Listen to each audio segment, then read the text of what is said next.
Hi, beautifuls. Today I was talking about perception, and I thought I'll throw you a message as well. Perception is critical. We have 6 higher mental faculties, and perception is one of them. And the way you strengthen your physical muscles, we need to strengthen our mental muscles. And perception is our mental muscle. So we need to understand and study and apply it into everyday situation or life. It's not one day work. It's something that we have to continuously doing, something like gratitude, something like forgiveness. It's not a one-off thing. When we do it once and we go like, okay, fine, my job is done here. So perception plays a huge role in our life. Our different sides of personalities tell a different side of story on anything. And this is going through our experience. So if we experience something in the past, in a childhood, or the way we experienced it with a person or a situation, what happens is we then charge this with perception. Now, we charge it with opinion. I'll take it back. We charge it with opinion, but what happens is the belief we create because of that experience we had is actually with the perception we had at the time. We created the belief. Now, expand your mind. We need to sort of develop our intuition and perception, memory, imagination, will, and reason. Those are all mental faculties. But when Dyer says, if you change the way you look at things, the things you look at change. Isn't that powerful? What does it mean? You have a choice to see it as a good or bad. And again, there is no good or bad. This is just our limited understanding of the situation at the point where we are. Again, with the perception we have right now, we create a belief. Now, nothing's good or bad. It just is. So what we need to get into a habit of change the point of view. I was talking about like we have a different ways of how we can do things differently.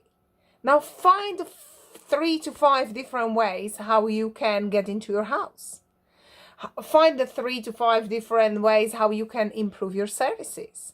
How much more you can give to a people. How better you can talk to someone. What are the 5 steps I could take today to market my book better? What are the 5 steps today? What I could serve people better in my business? What are the 5 steps I could take to be more grateful and tap into a generative gratitude, not just the gratitude where we're grateful to someone because they gave us something. It's a time of giving, time of sharing, but do something for someone where you're not visible. I mean, this is for me, this is most powerful experience I've had was donating money while I didn't tell who is it from, buying a present without labeling who is it from, giving something to someone where I knew they needed it, but I knew that they wouldn't take it from me, so I just literally left it at the door. And this is not just me, I know many people who do that. Posting an envelope with money to someone who you know is in need. Donating to charity who are absolutely, really, really need this. But this needs to be close to your heart. So there are endless amounts you can give. Or giving your time to someone. Someone's really struggling and you can actually spend time with them and helping them.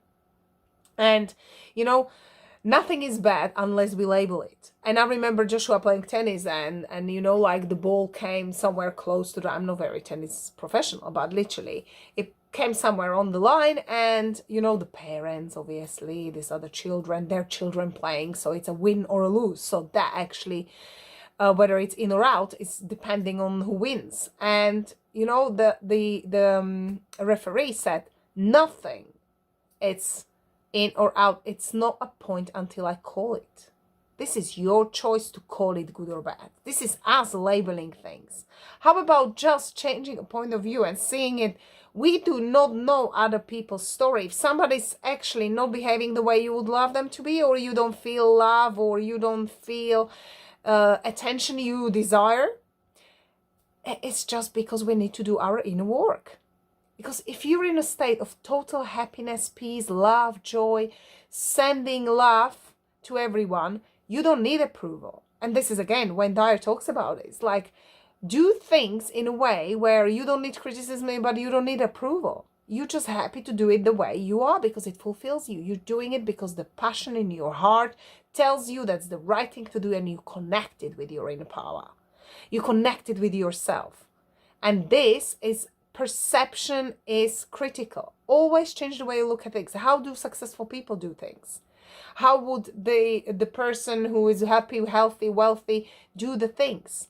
And I started thinking, every time I do something, how would the successful Vladi I want to deserve, or I would love to be, I'm gonna take the one back, how would she do this? I step into the shoes of success for Vladi.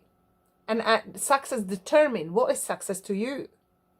It's so important that you actually, we would love this and we would love that and we would love this, but what does it mean to you? What is it really on a deeper level for you? So everything that comes to you, take it as a challenge, an opportunity to grow. Challenges are good to stretch us. If otherwise we would be bored if we haven't had any challenges. But really, really, really, perception is critical. Always find 5 different ways how you could do things differently and do them. See which one resonates with you more. But by you actually expanding your thinking and awareness by doing it different ways, it just puts you on the right track of successful person.